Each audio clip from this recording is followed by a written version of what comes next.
Hello, class fifth. As you all know that we have read started our chapter 10th chapter, and we have read about the indefinite tense, continuous tense, and we were reading about the perfect tense. And as you all know that we have completed present perfect tense and the past perfect tense. Today I am going to tell you about the future perfect tense. So let's see the future perfect tense. Here it is. Now let's see the future perfect tense. When the verb indicates that the action will be completed before a point of time in the future, such a verb is said to be in the future perfect tense. When the verb, जब verb ये indicate करता है, what it indicates, that the action will be completed before a point of time in the future, means कि कोई भी action जो point of time means जो time बताया गया है उससे पहले ही कंप्लीट हो जाएगा. कब? इन द फ्यूचर.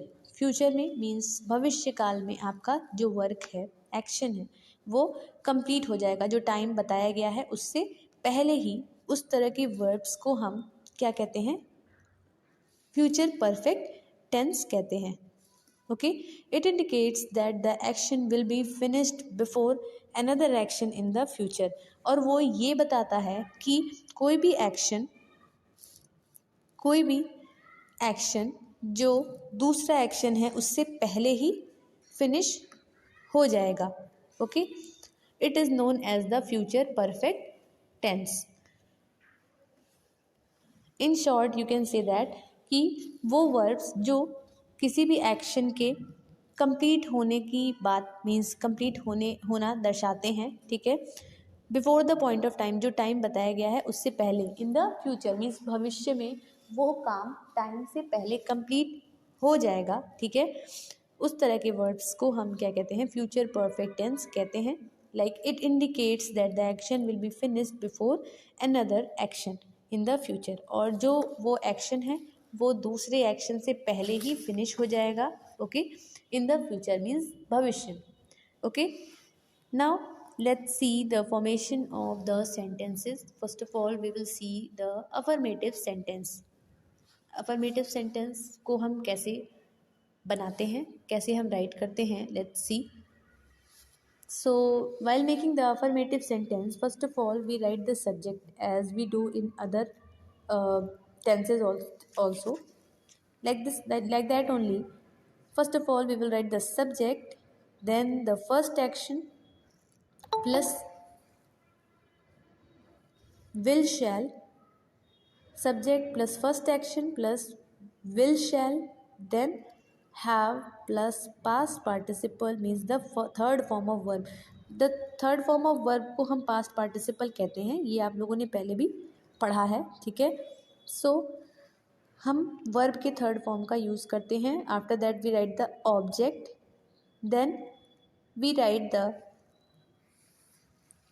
कंजंक्शन, फिर लेटर एक्शन जो बाद में होने वाली एक्शन है, वर्क है, वो हम राइट करते हैं, प्लस सिंपल प्रेजेंट टेंस. ठीक है, उसके बाद हम सिंपल प्रेजेंट टेंस राइट करते हैं. So let's see. First subject, then first action, then will shall, then have, plus third form of verb, then object, then conjunction.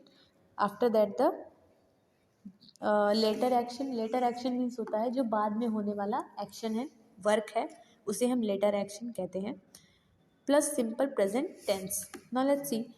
I have eaten food before he calls me. Okay, यहाँ पे आप देख सकते हैं कि I is your subject. यहाँ पे आई आपका क्या है? सब्जेक्ट है. Okay, shall have eaten food before he calls me. मैंने खाना खा लिया होगा बिफोर ही कॉल्स मी. ठीक है, I shall have eaten food before he calls me means उसके बुलाने से पहले क्या हो चुका होगा? जो खाना है वो फिनिश हो चुका होगा. ठीक है, मैंने खाना खा लिया होगा. I shall have eaten food before he calls me. According to this rule, here the sentence has been made. कि पहले हमने सब्जेक्ट को लिखा है, ठीक है, फिर आपका जो फर्स्ट एक्शन है उसे लिखा गया है, okay. Will shell plus have का यूज़ किया जाता है, after that the third form of verb का यूज़ किया जाता है। Like that only it is given over here, you can सी कि पहले आई जो आपका सब्जेक्ट है वो लिखा गया है, फिर विल शैल की जगह पे तो आई के साथ शैल का यूज़ करते हैं, okay. Then have eaten food, have का यूज़ करना है, हैज़ या फिर हैव का यूज़ करते हैं। After that the third form of verb, eat का जो थर्ड फॉर्म है मीन्स पास्ट पार्टिसिपल फॉर्म, वो क्या है आपका ईट, एट, ईटन, ईटन का यूज़ किया गया है, okay. Before food, before he calls me, जो आपका ये जो नेक्स्ट सेंटेंस होता है, जो सेकेंड एक्शन का सेंटेंस है, ठीक है, वो आपका क्या होगा, सिंपल प्रेजेंट टेंस होगा, ठीक है। As I told you simple present tense आप लोगों ने पढ़ा था, I told you about the simple present tense here, okay. कि इसमें क्या होता है, you simply write the subject plus verb first form plus S और E S plus object, like I write a letter, he write a letter, like that, okay. उसी तरह से in the same way we can say that here in this sentence जो आपका second sentence है, before is your conjunction, first sentence को right करने के बाद बिफोर राइट कर देंगे, इसके बाद आप जो सेकेंड सेंटेंस है उसे राइट करेंगे, he calls me, he calls me, you will have to write here he calls me, इसलिए लिखा गया क्योंकि यहाँ पे रूल है कि आपको सिंपल प्रेजेंट टेंस को राइट करना होता है। The second sentence will be in the simple present tense. Now you can see the second example here. We shall have eaten food before he calls us, means हमने खाना खा लिया होगा, ठीक है, उसके कॉल करने से, उसके बुलाने से पहले या फिर उसके कॉल करने से पहले हमने खाना खा लिया होगा। Here we is your subject, after that will और शैल का यूज़ करते हैं, तो वी के साथ ऑब्वियसली वी यूज़ शैल, आई और वी के साथ हम शैल का यूज़ करते हैं, दैट्स वाई वी है तो यहाँ पे हम शैल राइट करेंगे। Have eaten food, have eaten food, shall, will और शैल के बाद आप हैव राइट करेंगे, after that the verb third form, verb का थर्ड फॉर्म ऐड करेंगे, after that you will write add it at the another subject sentence with the help of conjunction, conjunction के help से आप दूसरे subject दूसरे sentence को add करेंगे, okay. Then the simple present tense, it will be in the simple present tense like this, we shall have eaten food before he calls us. If I am giving you another example, the bell will have rung, the bell will have rung before we reach school, means हमारे school पहुंचने से पहले bell बज चुकी होगी, okay. सो ये अगर जो मैं सेंटेंस आपको बोल रही हूँ तो इसमें भी द बेल विल हैव रंग, ठीक है, रिंग रैंग रंग, रिंग का जो थर्ड फॉर्म होता है वो क्या होता है, रंग होता है, rung before we reach school, means हमारे स्कूल पहुंचने से पहले बेल लग गई होगी या बेल बज चुकी होगी, okay. Next is another example, you can see over here, you will have eaten food by 2 o'clock, तुमने खाना खा लिया होगा, बाई इज योर कंजंक्शन, ठीक है, बाई 2 o'clock मीन्स 2 बजे तक। He will have eaten food by 2 o'clock, उसने खाना खा लिया होगा कब तक, 2 बजे तक। Sita will have eaten food by 2 o'clock, children will have eaten food by 2 o'clock। In this way you people can make the affirmative sentence of the future perfect tense. Next is your negative sentence. In the negative sentence what you people will have to do, nothing you have to do, you have to simply write not, will shall के बाद आप क्या करेंगे, not को add कर देते हैं, okay. After that you write have, उसके बाद हम हैव राइट करते हैं, then the third form of verb, okay, then object. Here you can see the example. First of all you have to write the subject. Your subject is I shall not have, यहाँ पे I shall have eaten food, okay. I shall के बाद आप not place करेंगे, not then have eaten food. I shall not have eaten food. Okay. If I am telling you another example like this, I shall not have reached school. I shall not have reached school. मैं school नहीं पहुंच चुकी होंगी. Okay. Next is your we shall not have eaten food. We shall not have eaten food. हमने खाना नहीं खाया होगा. You will not have eaten food. He will not have eaten food.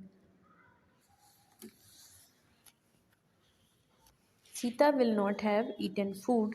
Children will not have eaten food. So, in this way we can make the sentences of the negative means future perfect tense का negative sentence हम इस तरह से बना सकते हैं. We will simply add not. Not को हम add कर देते हैं बीच में. Next is interrogative sentence. As you all know that interrogative sentence में आपके interrogative words भी आते हैं कुछ sentences में. ठीक है. And if there is no interrogative word, then simply you will have to write the means will shall जो आपका helping verb है उसे आप सबसे पहले write कर देते हैं. After that the subject you write, then have, then the third form of verb, then object, then question mark. So in this way you can make the sentences like this. Here it is, I shall have eaten food before he calls me. I shall have eaten food. ठीक है. अगर ये आपका sentence है, then while changing it into the future perfect tense how you will write means interrogative sentence को आप कैसे write करेंगे फ्यूचर परफेक्ट टेंस के. Let's see. Shall I have eaten food. Shall I have eaten food. Shall को आप पहले write कर देंगे. Okay. Then subject, after that have eaten food, then question mark. Next is shall we have eaten food, question mark. Will you have eaten food, question mark. Next, will Sita have eaten food, and the last one is will children have eaten food. Okay, in this way you can make the interrogative sentence also. Now this was all about the future perfect tense. ठीक है. And in sentences के last में हाँ इसकी क्या पहचान होती है. I shall have eaten food. मैंने खाना खा लिया होगा. Okay. I shall have eaten food. उसने खाना खा लिया होगा. लिया होगा, दिया होगा, ये सारे जो वर्ड्स होते हैं इनके थ्रू आप ये अंडरस्टैंड कर सकते हैं कि this is the sentence of the future perfect tense. Okay. हो गया होगा, लिया होगा, दिया होगा, all these words you can say. ठीक है. लाइक उसने अपना होमवर्क कंप्लीट कर लिया होगा. He will have completed his homework. Okay.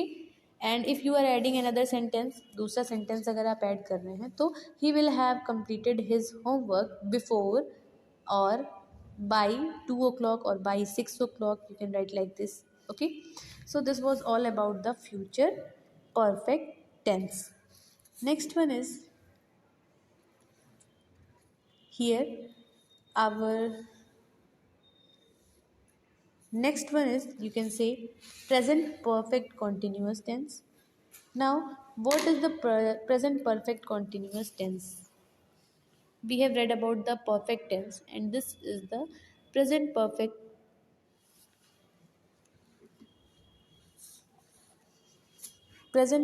continuous tense. So let's see first of all this tense. The present perfect continuous tense indicates the action that began in the past time and is continuing up to the present time or having an effect. ठीक है. जो आपका present perfect continuous tense होता है उसमें क्या होता है कि जो आपका एक्शन है okay that began in the past, जो कि पास्ट में मीन्स भूतकाल में स्टार्ट हुआ है and is continuing up to the present time, और वो अब तक मीन्स प्रेजेंट टाइम तक वो आपका चल रहा है. ठीक है. प्रेजेंट टाइम तक चल रहा है और हैविंग एन इफेक्ट या फिर उसका कोई इफेक्ट होता है. ओके. तो इन सेंटेंसेस इन वर्ब्स के थ्रू हम पता लगा सकते हैं कि ये सेंटेंस आपका प्रेजेंट परफेक्ट कॉन्टिन्यूस टेंस है. Okay.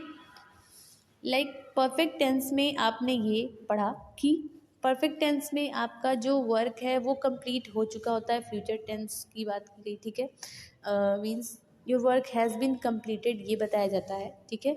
And in the perfect continuous tense में आपका जो वर्क है वो स्टार्ट हुआ है पास्ट में, okay, and continuous it is being continue in the present time, और वो आपका प्रेजेंट टाइम में चल रहा है अभी वो वर्क, ठीक है। So it is known as our present perfect continuous tense. Now let's study the formation of the present perfect continuous tense. Okay, here you can see the first one, affirmative sentence is here. Formation of affirmative sentence, how we make the affirmative sentences. Let's see. Subject plus has have plus being plus main verb plus first form of verb plus ing object then since or for or after that the time, ठीक है। So in these sentences what you do, सबसे पहले आप subject write करते हैं, like here you can सी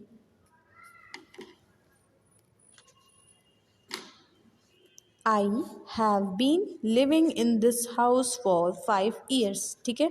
अभी यहाँ पे आप ये देख सकते हैं कि I have been living in this house for 5 years, मैं इस घर में रह रहा हूँ, ठीक है, रह रहा हूँ फॉर 5 years मीन्स 5 सालों से, ठीक है। तो यहाँ पे first of all we have written I, हमने आई को राइट किया है, it is your subject here, and after that we have to write has have, तो आई के साथ हैव को ही राइट करते हैं। Then been is must, been को लिखेंगे। Then the main verb means the first form of verb plus I N G, first form of verb है आपका लिव, लिव आपका फर्स्ट फॉर्म ऑफ वर्ब है, ठीक है। In the house, in the house is your object for 5 years, for यहाँ पे इसलिए use किया गया है, we have used for and since दो चीज़ें होती हैं, एंड फॉर का यूज़ हम अनफिक्स्ड टाइम के लिए करते हैं, जब समय निर्धारित नहीं रहता, मीन्स समय फिक्स्ड नहीं होता है, ठीक है, तो हम फॉर का यूज़ करते हैं। And when the time is fixed तो हम सिंस का यूज़ करते हैं, okay. So here we have been swimming for 2 hours, हम 2 घंटे से स्विमिंग कर रहे हैं, okay. We have been swimming for 2 hours, okay. तो यहाँ पे 2 घंटे की बात की जा रही है, फॉर का यूज इसलिए किया गया क्योंकि अभी भी वो वर्क चल रहा है, इट इज़ इन कंटिन्यूटी, ठीक है, वो अभी भी कंटिन्यू है। She has been cooking for 3 hours, okay, उसे कुकिंग करते 3 घंटे हो गए, ठीक है। She has been cooking for 3 hours, अभी भी कुकिंग चल रही है। Next, it has been raining since morning, अभी यहाँ पे आप सिंस मॉर्निंग देख सकते हैं, क्यों लिखा गया, क्योंकि the time is fixed, time fixed है, मीन्स बारिश हो रही है। It has been raining since morning means सुबह से ही बारिश हो रही है। Next, Sita has been working in his office for 4 years, Sita अपने ऑफिस में वर्क करते, मीन्स सीता को अपने ऑफिस में वर्क करते, सीता अपने ऑफिस में वर्क, इस ऑफिस में वर्क कर रही है फॉर 4 years मीन्स 4 सालों की बात बताई जा रही है। Next is children have been flying kite since morning, okay, बच्चे पतंग उड़ा रहे हैं मॉर्निंग से, मीन्स सुबह से ही पतंग उड़ा रहे हैं। So here in these sentences we come to know that how we make the affirmative sentences, okay. Next, the next one is negative sentence. How we make the negative sentence, we have not to do anything, as in other tenses I told you कि हम helping verb के बाद not का use करते हैं, like that only, haves have के बाद हम नॉट ऐड कर देंगे, okay. Then been, then the first form of verb plus I N G, then object, then since for, then time, like this. Here you can see I have not been living in this house for 5 years, okay. I have not been living in this house for 5 years। So first of all we have written आई, उसके बाद has have का use किया गया है, then be not has been used, helping verb के just बाद not. Okay, then been living in this house for 5 years. Next, I have not been swimming for 2 hours. Okay, I have not been swimming for 2 hours. यहाँ पे भी आपका not का use किया गया, that's why it is your negative sentence.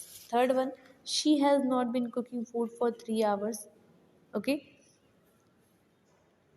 it has not been raining since morning. Sita has not been working in this office for 4 years. Children have not been flying kites since morning. Okay, children have not been flying kite since morning. बच्चे पतंग नहीं उड़ा रहे होंगे, सुबह से पतंग नहीं उड़ा रहे होंगे. The children have not been flying kite since morning. In this sentence also, Sita has not been working in his office in this office for 4 years. Sita अपने इस ऑफिस में वर्क नहीं कर रही होगी, 4 सालों से वर्क नहीं कर रही होगी. Sita has not been working in this office for 4 years. Now the next one is interrogative sentence. How the formation of interrogative sentence happens, let's see. Interrogative word plus has have plus subject plus been plus main verb plus verb first form plus ing plus object, then since for, after that we write the time. The same thing is there. Interrogative word को पहले write करते हैं, but if there is no interrogative word then we simply write has have. means जो आपका helping verb है उसे पहले write करते हैं, then we write the subject, then been, then the main verb plus ing, after that object, फिर since and for, since or for, or after that the time, then question mark. Now let's see here. As it was, I have been living in this house for 5 years. Have आप पहले लिखेंगे because there is no question word. Have I been living in this house for 5 years? Okay. Have I been living in this house for 5 years? Have we been swimming for 2 hours? How has she been cooking for 3 hours. यहाँ पे आपका ये क्या है, question word है. Okay, आप ऐसे भी राइट कर सकते हैं like has she been cooking for 3 hours, then also it will be correct. Okay, but here is a question word, तो हम हमेशा क्वेश्चन वर्ड को सबसे पहले लिखते हैं in the interrogative sentence. So here that's why we are writing how. How को हम पहले राइट कर रहे हैं. How has she been cooking for 3 hours. वह कैसे 3 घंटे से खाना बना रही होगी, कैसे खाना बना रही होगी. Has it been raining since morning. Okay, क्या वर्षा हो रही होगी, क्या सुबह से वर्षा हो रही होगी. Has it been raining since morning. Has Sita been working in this office for 4 years. क्या सीता इस ऑफिस में 4 साल से वर्क कर रही होगी. Have children been flying kites since morning. क्या बच्चे क्या बच्चे सुबह से पतंग उड़ा रहे होंगे.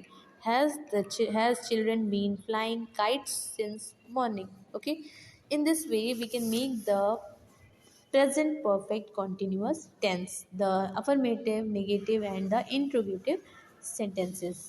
So this was all about the perfect continuous tense.